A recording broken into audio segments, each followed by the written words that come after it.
I wanted to make a quick lessons learned tutorial on repairing your iPad. This is a 2017 iPad Pro 10.5 inch. I think model A1709. It's the cellular version, 256 gig. For anyone attempting this repair, I think this is a good lessons learned. I don't see a lot of these, and I did not see anything in the iFixit tutorial, or do I recall in the video I watched. The video I watched, he was repairing a Wi-Fi only model, I believe, because there was a few sections that weren't like pieces, whatever, that I didn't see he had, that I had. So I think he was repairing a Wi-Fi only model, but I do not believe his video described that. So just missing small, bits of information missing like that. So when I first opened this up, I followed everything correctly, took my time, was patient. All in all, it took about 2 or 3 hours to fully replace the battery and to get it kind of shut. Before I applied the new adhesive that I got from iFixit, I connected the display connector and tested it, and it turned on. But what I was noticing was that there was a kind of, it's not a boot loop, but it was restarting every 1 to 2 minutes or so, maybe even less. So it was turning on, touchscreen worked, everything, the home button worked, Touch ID worked. So no issues there. Speakers worked, everything, tested everything. But like I said, with it restarting though, I was like, I wonder what the issue could be. So I started to look online, and some people said that, even if the battery, like I guess the pins or whatever, when you kind of lay the logic board back down, it has to like almost be perfectly in line with it. And because I had this screw right here, like kind of, screwed in, I thought, well, I don't know how it wouldn't be aligned because it's a small screw hole. So you think everything else would be in line. So, after the 3 hour point, whatever, I decided, hey, I'm gonna have to reopen this back up. I'm gonna have to reorder a new adhesive strip from iFixit. So I did, and then I put this on hold for a minute. Hold on, my camera's shaking a lot for some reason. Let me see.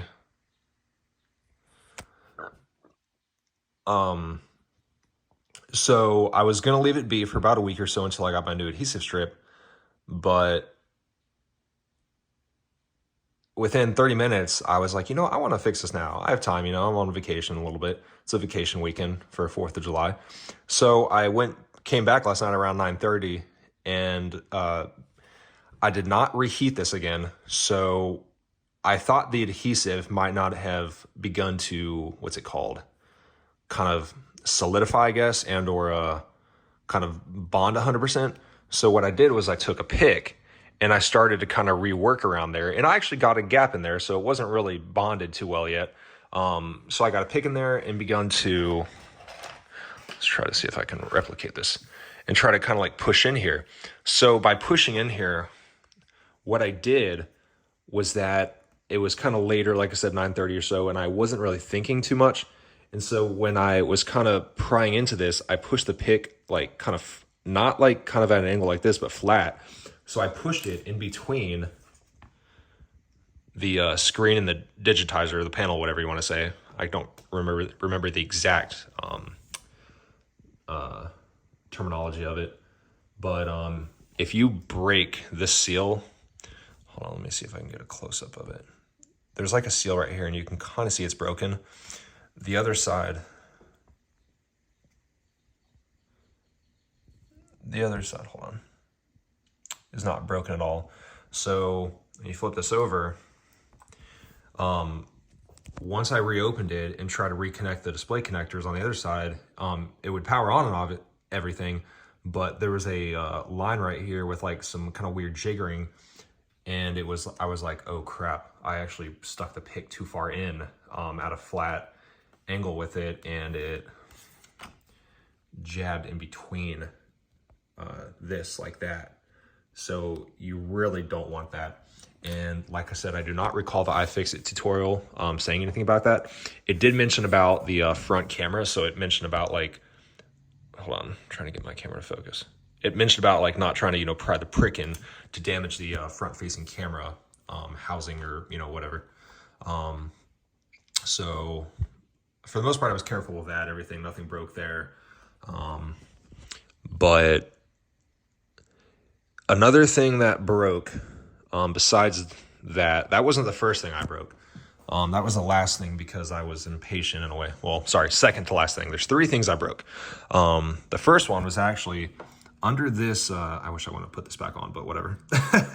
Under this, there's a smart display connector. So it goes from right here. Let me see if I can turn my light a little bit, see if it might help.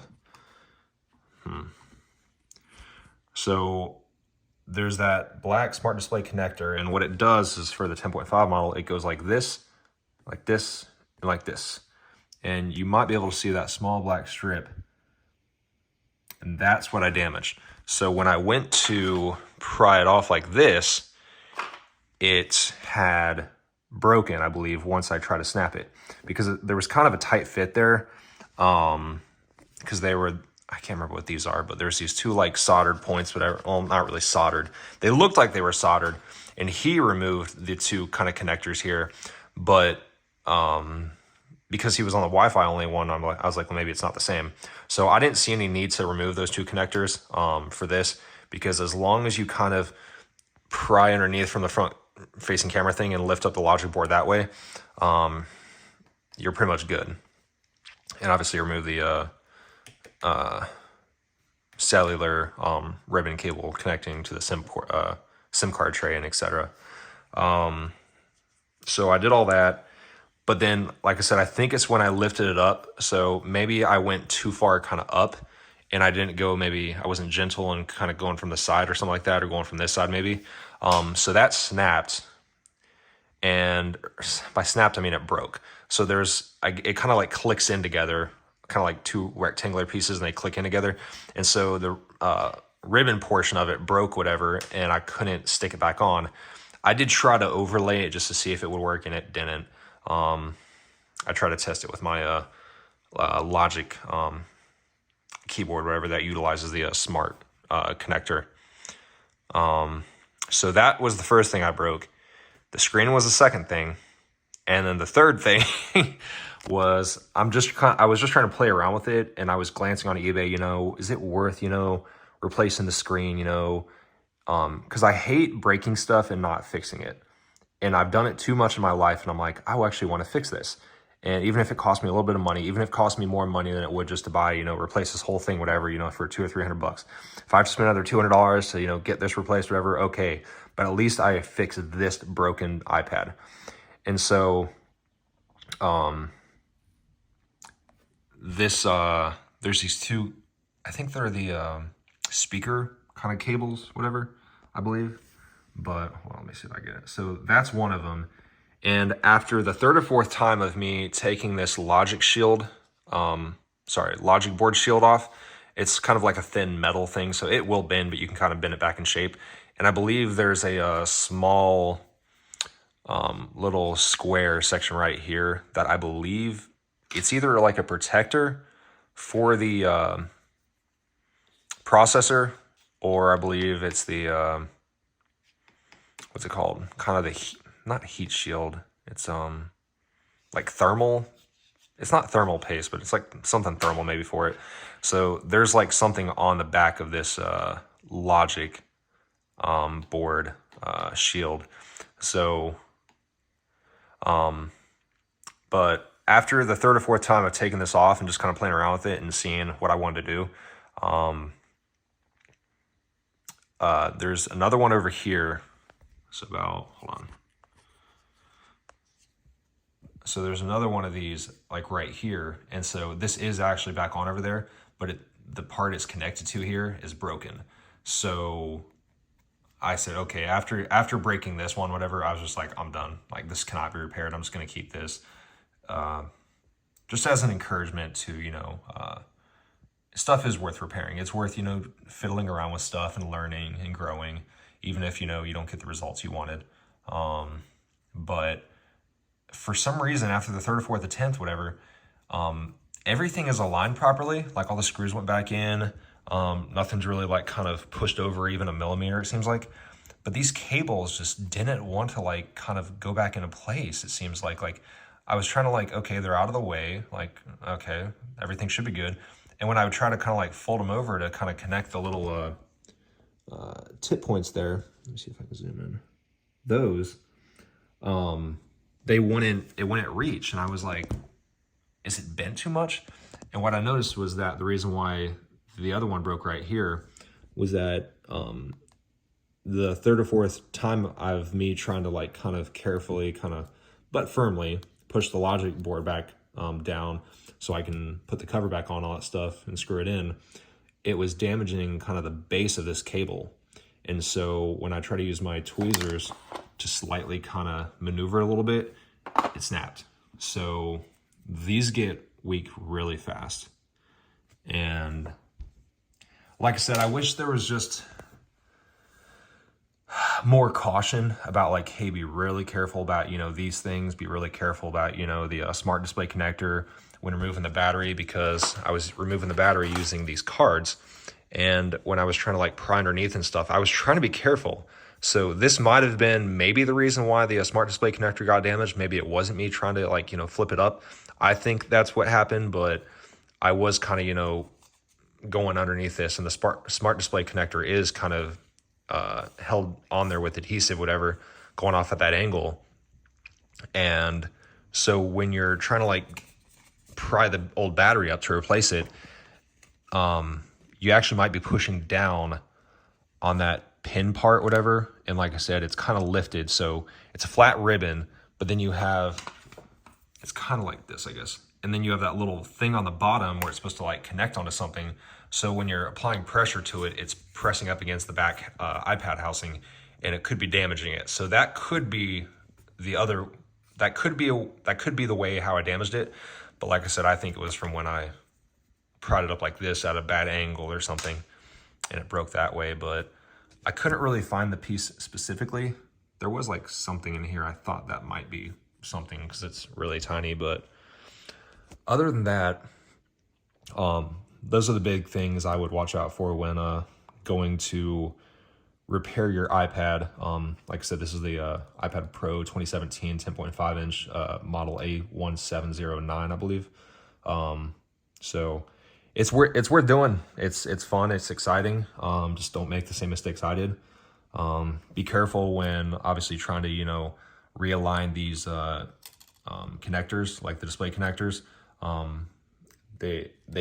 I don't know how fast these would break, but I'd say a lot of this stuff is pretty fragile. So if you're overlaying, I actually covered it right here. So since I'm leaving this separate, but there's these 4 connectors exposed. So when you go to like kind of press down on these, you don't want them to be misaligned. You want them to be like kind of maneuver it carefully. You might have to get on the bottom and look to see if it's aligned properly, and then carefully, but a little firmly, kind of press down, use a little spudger thing to kind of make sure it's pressed flat and stuff and connected.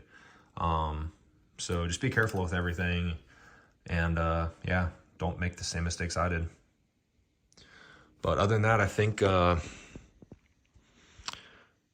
all I wanted to talk about. iFixit's tools were great. Besides, these got a lot of wear down from trying to pry that old battery up. There's the old battery. The old battery didn't get damaged. I got a little worried when heating it up on the pad. That's what the guy did in the video. He didn't use any type of, what's it called?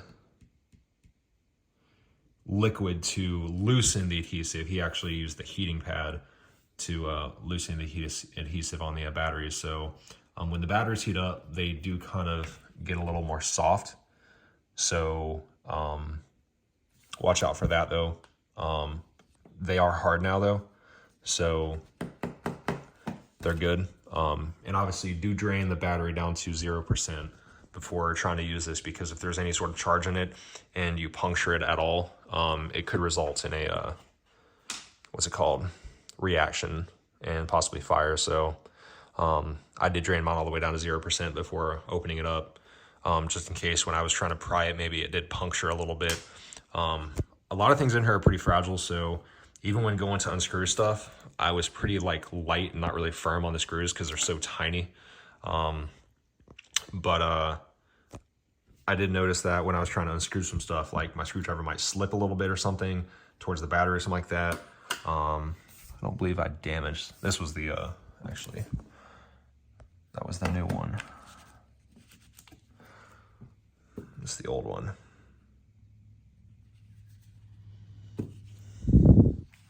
But yeah, this is what, under the logic board, under this, well, on the back side of it at least, there's a little connectors that line up with that screw. Hold on.